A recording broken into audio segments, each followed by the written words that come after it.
This is Revathi. Welcome back to అందమైన కథల పొదరిల్లు. ప్రియమైన రాక్షసి ఎపిసోడ్ నెంబర్ 167. ఈ 2 రోజులు ఎలా గడిచాయి? తిరుగు ప్రయాణంలో అందరూ ఎలా వచ్చారు? కథలకు వెళ్ళబోయే ముందు దయచేసి వీడియోకి ఒక లైక్ ఇవ్వండి. అలాగే హైప్ ఇచ్చి వీడియోని సపోర్ట్ చేయండి. స్టోరీస్ నచ్చినట్టయితే మన ఛానల్ని తప్పకుండా షేర్ చేయండి. ఇక కథలోకి వెళ్ళిపోదాం. శివంగి ఫోన్ చూసుకుంటూ హాల్లోకి వచ్చేసరికి వంటగదిలో నుంచి రంగి మాటలు వినిపిస్తూ, దీన్ని ఇలా పిసికితే మెత్తగా ఉంటాయి బాబుగారు, ఇలా పిసకండి అని అంటుంది. నిజమా? అయితే నేను పిసుకుతాను ఉండు అంటూ చైతన్య మాటలు వినిపిస్తుంటాయి. శివంగి వాళ్ళ మాటలు విని కంగారు పడుతూ, పిసికితే మెత్తగా ఉంటాయా? తనసలు ఏం పిసకమంటుంది? ఈ చైతన్య ఏం పిసుకుతున్నాడు అని అనుకుంటుంది. హా, అది అలా పిసకాలి అంటూ రంగి మాటలు వినిపిస్తుంటాయి. నిజమే రంగి, నువ్వు చెప్పింది కరెక్టే, పీసుకుతుంటే మెత్తగా ఉంటున్నాయి అంటూ చైతన్య మాటలు వినిపిస్తుంటే శివంగి ఆ మాటలకు కంగారు పడుతూ ఇక అక్కడ నిలవలేక ఫాస్ట్గా వంటగదిలోకి వెళ్తుంది. లోపల వాళ్ళిద్దరూ చేసేది చూసి ఆశ్చర్యపోతుంటుంది. చైతన్య చపాతీ పిండి పిసుకుతుంటే రంగి చపాతీలు కాలుస్తుంటుంది. చపాతీ పిండి ఎంత పిసికితే చపాతీలు అంత మెత్తగా ఉంటాయి బాబుగారు అంటూ రంగి పెనం మీద చపాతీని తిరిగేస్తుంటే, అంటే మీరు ఇప్పటి వరకు మాట్లాడుకుంది చపాతీ పిండి గురించా అంటూ శివంగి అక్కడికి వస్తుంది. అవును అంటాడు చైతన్య పిండి పిసుకుతూ. థ్యాంక్ గాడ్, బతికించారు, నేను ఇంకేదో అనుకున్నాను అంటుంది శివంగి. నువ్వేం అనుకున్నావు అని అడుగుతాడు చైతన్య. ఏదో ఒకటి అనుకున్నాను కానీ అసలు వంటగదిలో నీకేం పని అంటూ చైతన్య మీదకి విరుచుకుపడుతుంది శివంగి. పాపం రంగి వంటగదిలో ఒకతే కష్టపడుతుంటే తనకి సహాయంగా వచ్చాను అంటాడు చైతన్య. అవును మేడం, చైతన్య బాబు గారు వంటగదిలో ఉంటే నాకు అసలు పని చేస్తున్నట్టే అనిపించడం లేదు, సరదాగా గడిచిపోతుంది అని రంగి నవ్వుతూ చెప్తుంది. మీకు సరదాగానే ఉంటుంది, కానీ మీ మాటల్ని డబుల్ మీనింగ్లో అర్థం చేసుకుని నేను నరకం చూస్తున్నాను అని మనసులు తిట్టుకొని, ఇదిగో రంగి, నువ్వేమి ఇక్కడ పని చేయాల్సిన అవసరం లేదు, కానీ నువ్వు నీ ఇంటికి వెళ్ళిపో అని అంటుంది. తను వెళ్ళిపోతే వంట పని ఎవరు చేస్తారు అంటూ ఆనంది అక్కడికి వస్తుంది. నేను చేస్తాను, తను మాత్రం ఇక్కడ ఉండటానికి వీల్లేదు అంటుంది శివంగి. నువ్వు ఒక్కదానివి ఇంతమందికి వంట చేయలేవు అంటుంది ఆనంది. నా చెల్లెలకి సహాయంగా నేను కూడా వంట చేస్తాను అంటూ అశ్విన్ ఆనందిని చైతన్యని కాస్త కోపంగా చూస్తూ అక్కడికి వస్తాడు. ఏంటి అమ్మా, నువ్వు వంట చేస్తావా? నీకు వంట చేయడం కూడా వచ్చా అని అడుగుతుంది ఆనంది గుడ్లు వెళ్ళబెట్టి. నేను నా చెల్లెలు మీ అన్న చెల్లెలాగా హైబ్రిడ్ రకంగా పెరగలేదు, మేము అన్నిట్లోనూ ముందు ఉంటాము అని అంటాడు. ఎస్, మా అమ్మ మాకు అన్నీ నేర్పిస్తూ పెంచింది అంటుంది శివంగి. అబ్బో అంటాడు చైతన్య. రంగి, నువ్వు ఇక్కడికి రావాల్సిన అవసరం లేదులే, కానీ నువ్వు వెళ్ళిపో, ఈ వంటలన్నీ మేం చేసుకుంటాం అంటాడు అశ్విన్. రంగి ఉండాలి, రంగి చేత నేను వేడివేడి పకోడీ చేయించుకొని తిందామనుకుంటున్నాను అంటుంది ఆనంది. ఆ పకోడీ ఏదో మేం చేసి పెడతాంలే అని చెప్పి నువ్వెళ్ళు రంగి అంటూ కోపంగా చెప్తుంది శిరీష. సరేనమ్మా, మీరు వంట చేసుకుంటాను అంటే ఇంకా నేనెందుకు ఇక్కడ అని వెళ్తున్న చైతన్య బాబు గారు అని అంటుంది రంగి చైతన్యని బాధగా చూస్తూ. మిస్ యూ రంగి, బట్ ఈ అన్నా చెల్లెలు మనల్ని దూరం చేస్తున్నారు కదా, మన పాపం వీళ్ళకి ఖచ్చితంగా తగులుతుందిలే, ఇప్పుడైతే వెళ్ళిపో అంటాడు చైతన్య. ఆ మాటలకి శిరీష అశ్విన్ మింగేస్తున్నట్టుగా చూస్తుంటే చైతన్య ఆ చూపులకు భయపడుతూ తమాయించుకుంటాడు. బాయ్ ఆనంది మేడం అని చెప్పి రంగి వెళ్ళిపోతుంది. ఛ, రంగితో పకోడీ చేయించుకుని తిందాము అనుకున్నాను, అంతా చెడగొట్టారు, మీ అన్న చెల్లి కలిసి మాకు పకోడీ చేసి పెట్టండి అని చెప్పి, రా అన్నయ్య మనం వెళ్దాం అంటూ చైతన్య ఆనంది అక్కడి నుంచి వెళ్ళబోతుంటే, ఎక్కడికి మీరు వెళ్ళేది అంటూ అశ్విన్ ఆనంది చేయి పట్టుకుంటే శివంగి చైతన్య చేయి పట్టుకుంటుంది. ఇదేంటి మీరిద్దరు కలిసి మా ఇద్దరిని ఆపారు అని అడుగుతాడు చైతన్య. ఇక్కడి నుంచి మీ అన్నా చెల్లెలు వెళ్ళిపోయి కాలు మీద కాలు వేసుకుని కూర్చుంటే మా అన్న చెల్లెలు వేడివేడి పకోడీ తీసుకొచ్చి మీ ముందు పెడతాము అనుకున్నారా అని అడుగుతాడు అశ్విన్. అంతే కదా మరి, మీరే అన్నారు కదా పకోడీ చేస్తామని అంటుంది ఆనంది. పకోడీ చేయాలంటే ముందు ఉల్లిపాయలు పచ్చిమిర్చి తరగాలి కదా అని చెప్పి, శిరీష ఆ ఉల్లిపాయలు పచ్చిమిరపకాయలు వాళ్ళకివ్వు అంటాడు అశ్విన్. సరే అన్నయ్య అంటూ ఉల్లిపాయలు పచ్చిమిరపకాయలు ప్లేట్స్ తెస్తే ఆనందికి పచ్చిమిరపకాయలు, చైతన్యకి ఉల్లిపాయలు ప్లేట్ ఇచ్చి ముందు అవి తరగండి అంటాడు అశ్విన్. దీనిని అన్యాయం అని అంటారు కదా బావా అంటాడు చైతన్య ఒత్తి పలుకుతూ. అవును, ఇది ఖచ్చితంగా అన్యాయమే. మీరు వంట చేస్తానని చెప్పి మాకు చెప్తున్నారేంటి అని అడుగుతుంది ఆనంది. అన్యాయం లేదు, ఆవకాయ పచ్చడి లేదు. మాకంటే ఎలాగో వంట వచ్చు, మీకు వంట రాదు కాబట్టి మేమిద్దరం మీ ఇద్దరికి ఎలా పకోడీ చేయాలో నేర్పిస్తాం. ముందు అవి కట్ చేయండి అంటాడు అశ్విన్. నో, నేను కట్ చేయను అంటూ చైతన్య ప్లేట్ పక్కకు పెడతాడు. నేను కూడా కట్ చేయను అంటూ ఆనంది పచ్చిమిరపకాయల ప్లేట్ పక్కకు పెడుతుంది. కిచెన్ డోర్ క్లోజ్ చేసి శిరీష అంటాడు అశ్విన్. సరే అన్నయ్య అని చెప్పి శిరీష డోర్ క్లోజ్ చేస్తుంది. కిచెన్లో మీరిద్దరు కలిసి మా ఇద్దరిని కుమ్మేస్తారా ఏంటి అని అడుగుతుంది ఆనంది. మిమ్మల్ని కుమ్మేసి మేము అలసిపోవడం ఎందుకు అంటూ అశ్విన్ అక్కడ ఉన్న అట్లకాడ తీసి స్టవ్ వెలిగించి ఫ్లేమ్లో పెడతాడు. అది ఎర్రగా కాలుతుంటుంది. అదేంటి పకోడీ చేయకుండా అట్లకాడ కాలుస్తున్నావు అని అడుగుతుంది ఆనంది. మరో 5 నిమిషాల్లో మీరు ఆ ఉల్లిపాయలు పచ్చిమిరపకాయలు కట్ చేసి ఇవ్వలేదనుకో మీ అన్న చెల్లెలకి అట్లకాడ వాతలు పడతాయి అని అంటాడు. ఎర్రగా కాలుతున్న అట్లకాడను చూసి చైతన్య ఆనంది భయపడి మరు క్షణంలో ఇద్దరు కలిసి వాటిని తరుగుతుంటారు. అక్కడ ఆ అట్లకాడ కాలుతుంటే అశ్విన్ శిరీష వాళ్ళకి పని చెప్పి దర్జాగా గట్టు మీద కూర్చొని త్వరగా కానివ్వండి అంటూ తొందర పెడుతుంటారు. అయిపోతుంది అమ్మా, కానీ నా చేతులంతా మంటలేస్తున్నాయి అంటూ ఆనంది ఆల్మోస్ట్ ఏడుస్తూ పచ్చిమిరకాయలు కట్ చేస్తుంటే చైతన్య ఉల్లిపాయల పవర్కి కన్నీళ్ళు పెట్టుకుంటూ నా కళ్ళు ఇక్కడ బగబగా మండుతున్నాయి అని అంటాడు. లేకపోతే నీకు రంగి కావాలా అని అనుకుంటుంది శివంగి చైతన్య కన్నీళ్ళు పెడుతుంటే కోపంగా చూస్తూ. రంగిని తీసుకొచ్చి నా చెల్లెల్ని హడలు పెట్టిస్తావా, నీకు ఇలాగే కావాలి అని అనుకుంటాడు అశ్విన్. ఇలా ఇద్దరు ఎర్రగా మండుతున్న అట్లకాడను చూసి భయపడుతూ ఉల్లిపాయలు పచ్చిమిర్చి కట్ చేసి ఇచ్చి ఇక మమ్మల్ని వెళ్ళమంటారాయమ్మా అని అడుగుతుంది ఆనంది. ఎక్కడికి వెళ్ళేది అంటూ ఎర్రగా కాలిన అట్లకాడను చూపిస్తాను అశ్విన్. ఇది నిజంగా చాలా అన్యాయం. మీ అన్న చెల్లి అన్నట్టు వాటిని కట్ చేసి ఇచ్చాం కదా అంటాడు చైతన్య. కట్ చేస్తే పకోడీ చేసేది ఎవరు అంటాడు అశ్విన్. అంటే ఇప్పుడు ఆ పకోడీ కూడా మేమే చేయాలా అని అడుగుతాడు చైతన్య. మీ చెల్లెలే కదా పకోడీ అడిగింది, ఇక్కడ పిండి ఉంది తీసుకలుపు అంటుంది శిరీష. అశ్విన్ ఇద్దరికి కాలిన అట్లకాడను చూపిస్తూ నువ్వు బాణలో ఆయిల్ పోసి వేడి చేయి అంటూ ఆనందికి పని పురమాయిస్తాడు. చచ్చినట్టు ఇద్దరు చెప్పిన పని చేస్తుంటారు. కాసేపటికి అశ్విన్ శిరీష దర్జాగా గట్టు మీద కూర్చుంటే ఆనంది పకోడీ వేయటం, చైతన్య కాలిన పకోడీ గరిటతో తీయటం చేస్తుంటాడు. ఆ ఇద్దరు కష్టపడి పకోడీ చేస్తుంటే ఈ ఇద్దరు ఆ పకోడీ టేస్ట్ చూసి సూపర్ అని అంటారు. ఎందుకు సూపర్ ఉండదు, మా కష్టాన్ని తింటున్నారు కదా మీరు అంటుంది ఆనంది ఇద్దరిని కోపంగా చూస్తూ.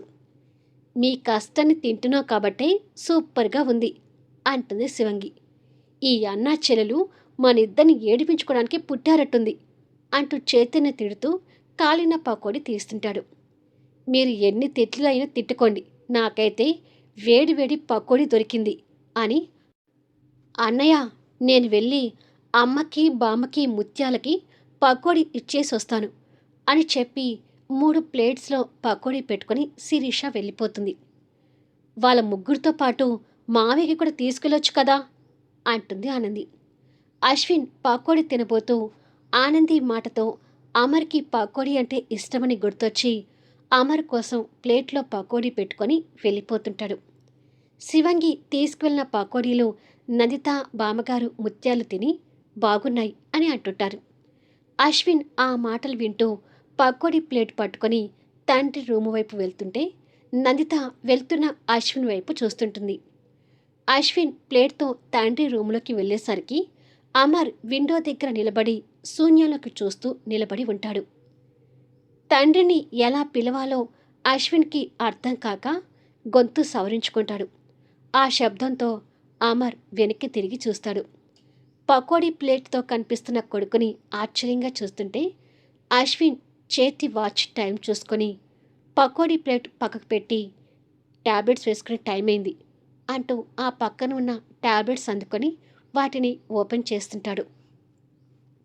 అమర్ కొడుకుని నవ్వుతూ చూస్తూ దగ్గరికొచ్చి, ఒక్కసారి నన్ను నాన్న అని పిలవచ్చు కదరా అంటాడు ఆశగా. ముందు ట్యాబ్లెట్స్ వేసుకోండి అంటూ అమర్ చేతిలో ట్యాబ్లెట్ పెట్టి అక్కడ ఉన్న వాటర్ బాటిల్ తీసుకుంటాడు. అమర్ కొడుకు ఇచ్చిన ట్యాబ్లెట్ వేసుకుని వాటర్ అందిస్తే అవి తాకాడు.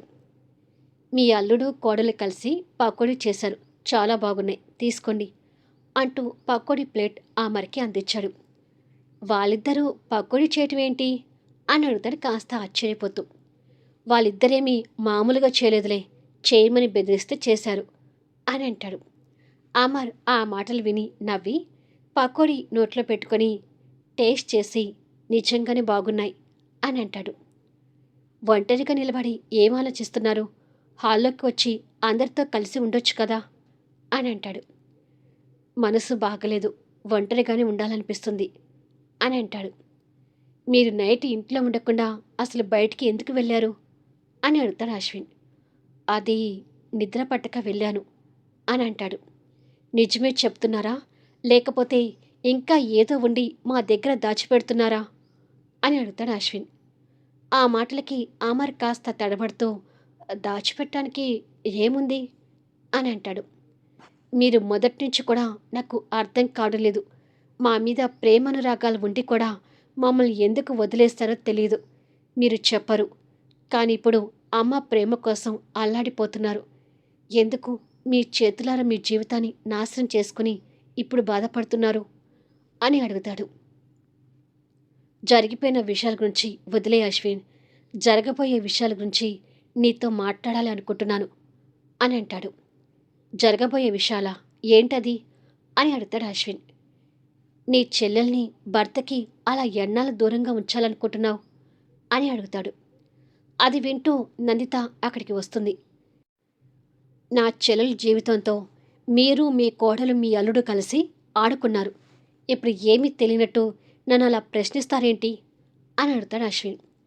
వారిద్దరూ ఒకప్పుడు మనస్ఫూర్తిగా ప్రేమించుకున్నారు అశ్విన్, అందుకే నా కూతురికి జితేంద్ర కంటే చైతన్య సరైన వాడు అని వాళ్ళిద్దరినీ కలపాలి అనుకుని వాళ్ళ పెళ్ళి అలా చేశాము అంటాడు అమర్. కానీ మేము చైతన్యని ఇప్పటికీ యాక్సెప్ట్ చేయలేకపోతున్నాము అంటాడు అశ్విన్. మీ అమ్మ కొడుక్కి చైతన్య మీద అభిమానం ఉందని నా మనసుకు తెలుసు, కానీ పైకి చైతన్యని యాక్సెప్ట్ చేయలేమని అంటున్నారు. అలా దేనికి అంటున్నారనేది మీకు మాత్రమే తెలుసు. ఒకవేళ మీరన్నట్టే మీకు చైతన్య అంటే ఇష్టం లేకపోవచ్చు అనుకుందాం, కానీ శిరీషకి చైతన్య మీద కోపం ఉన్నా దానితో పాటు అభిమానం కూడా ఉందని నేను మీకు వేరే చెప్పాల్సిన అవసరం లేదు. శిరీష చైతన్య కలవాలి అంటే అది మీ అమ్మ కొడుకు చేతుల్లోనే ఉంది. మీ జంటతో పాటు వాళ్ళ జంట కూడా కలిశారని తృప్తి నాకు ఉండనివ్వండి అని అంటాడు. అమర్ మాటలతో ఇద్దరు ఆలోచనలో పడతారు. ఏమైనా నా కొడుకు కూతురు కోడలు అల్లుడు సంతోషంగా ఉండాలి అశ్విన్, నేను చెప్పేది అర్థం చేసుకోండి అని అంటాడు అమర్. అశ్విన్ సమాధానం కోసం తల్లి వైపు చూస్తాడు. వాళ్ళ గురించి ఏంటి అనేది సిటీ వెళ్ళాక మా నిర్ణయం చెప్తాము అంటున్నదిత. సరే, కానీ మీ నిర్ణయంలో వాళ్ళిద్దరు కలిసేలాగా ఉండటం కావాలి అంటాడు అమర్. అలాగే చూస్తాము అని చెప్పి అశ్విన్ అక్కడి నుండి వెళ్ళిపోతాడు. కొడుకు మాటలకు కాస్త సంతోషపడుతుంటాడు అమర్. నందిత దగ్గరికొచ్చి, కొడుకు కోడలు కలిసినట్టు కూతురు అల్లుడు కలిస్తే నువ్వు హ్యాపీనా అని అడుగుతుంది. అంతే కదా మరి, అందరం కలిసికట్టుగా ఉంటేనే కదా సంతోషంగా ఉండేది అని అంటాడు అమర్. సరే, వాళ్ళిద్దరికి కలవటానికి మేం కూడా చూస్తాము, కానీ మేము తీసుకునే నిర్ణయానికి చైతన్యని ఒప్పించడానికి నీ వంతు కూడా నువ్వు ప్రయత్నం చేయాలి అని అంటుంది నందిత. చైతన్యని నేను ఒప్పించడం ఏంటి? శిరీషతో కలిసి ఉండటానికి చైతన్య ఎప్పుడూ సిద్ధమే కదా అంటాడు అమర్. మా నిర్ణయం నువ్వు అనుకున్నట్టుగా ఉండదు, అందుకే ఇలా అంటున్నాను అని చెప్పి వెళ్ళిపోతుంది. తన మాటలకు ఆశ్చర్యపోతూ, నా శ్రీమతి గారు ఏం మాట్లాడుతుందో నాకు అర్థం కావట్లేదు, కానీ ఏదో ఉంది, అది ఏమై ఉంటుంది అని అనుకుంటాడు. ఆ 2 రోజులు అమర్ని ఒక శిరీష తప్ప అందరూ జాగ్రత్తగా చూసుకుంటారు. పక్కింట్లో ఉండే భూషయ్య, లక్ష్మి కూడా అమర్కి జాగ్రత్తలు చెప్పి వెళ్తుంటారు. అశ్విన్ ఆ 2 రోజులు ఆనంది కోరిక మేర మల్లెపందిరి కిందనే పడుకొని తనకి శోభన రుచులు కొత్త కొత్తగా చూపిస్తుంటాడు. ఇక చైతన్య శివంగిని దగ్గర చేసుకోవాలని ఎంత ప్రయత్నించినా శివంగి మాత్రం కోపతాపాలు చూపిస్తూ దూరంగానే ఉంటుంది. ఈ 2 రోజుల్లో కోటేశ్వరరావు శశాంక్కి వీసా రెడీ చేయించి బలవంతంగా విదేశాలకు పంపిస్తాడు. ఇలా ఆ 2 రోజులు గడిచి తిరిగి వెళ్ళటానికి అందరూ లగేజ్ ప్యాక్ చేసుకుంటూ ఉంటారు. ఈ వారం రోజులు అందరూ అక్కడ కలిసిమెలిసి ఉండేసరికి వెళ్ళటానికి అందరికీ కూడా కాస్త వెల్తీగానే ఉంటుంది. ఆనంది కూడా బాధపడుతూ లగేజ్ కూడా ప్యాక్ చేయడానికి ఇష్టపడకపోతుంటే అశ్విని తన లగేజ్ ప్యాక్ చేస్తుంటాడు. ఏంటో యమ్మా, అందరం ఎన్ని రోజులు కలిసి ఉన్నాం కదా, ఇప్పుడు మళ్ళీ ఎవరికి వాళ్ళుగా ఉండాలి అంటే బాధగా అనిపిస్తుంది అని అంటుంది. అయినా తప్పదు కదా, వెళ్ళాలి అంటూ తన లగేజ్ ప్యాక్ చేస్తుంటాడు. ఆనంది కన్నా ఇంకా అమర్కే ఎక్కువ బాధ ఉందని చెప్పాలి. నందిత అమర్ లగేజ్ ప్యాక్ చేస్తూ, అత్తయ్య గారికి నీకు ఆరోగ్యానికి మంచిదే అని కొన్ని రెసిపీస్ చేసి పెట్టాను, అవి మర్చిపోకుండా తినండి. ఆనంద నిలయానికి వెళ్ళాక ఉరుకులు పరుగులు పెట్టకు, ఇంకొక 2 రోజులు రెస్ట్ తీసుకో అంటూ అమర్కి జాగ్రత్తలు చెప్తుంటుంది. సరే అని అమర్ ముక్తసరిగా సమాధానం చెప్తుంటాడు. ఈ 7 రోజులు అమర్తో కలిసి ఒకే చోరి కింద ఉండి ఇప్పుడు మళ్ళీ ఎప్పటిలా దూరం కావటానికి నందిత మనసులో కూడా బాధగా ఉంటుంది. కానీ అమర్ ముందు బయట పట్టలేదు. కొద్దిసేపటికి లక్ష్మి వాళ్ళకి చెప్పి బయలుదేరుతారు.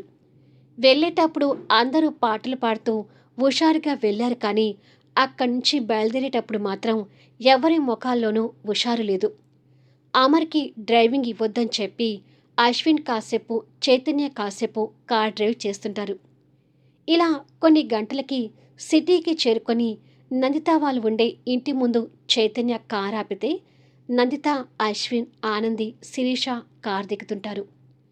మళ్ళీ నెక్స్ట్ వీడియోలో కలుద్దాం. ఇన్ని రోజులు కలిసిపోయి ఉండి మళ్ళీ ఇప్పుడు ఎవరికి వాళ్ళు అయ్యాక వాళ్ళ మనసులు ఎలా ఉండబోతున్నాయి? చైతన్య, శిరీష విషయంలో నందిత తీసుకున్న నిర్ణయం ఏంటి? హోమ్ మినిస్టర్ ఇప్పుడు అమర్ని ఎలా ఫేస్ చేయగలుగుతాడు? అతని కొడుకు సంపత్ ఆనంది విషయంలో ఏం చేయబోతున్నాడు? కథ నచ్చితే లైక్ చేయండి, హైప్ ఇవ్వండి, మీ అమూల్యమైన అభిప్రాయాలు తెలియచేయండి. అలాగే మన స్టోరీస్ని తప్పకుండా షేర్ చేయండి. Thank you for listening.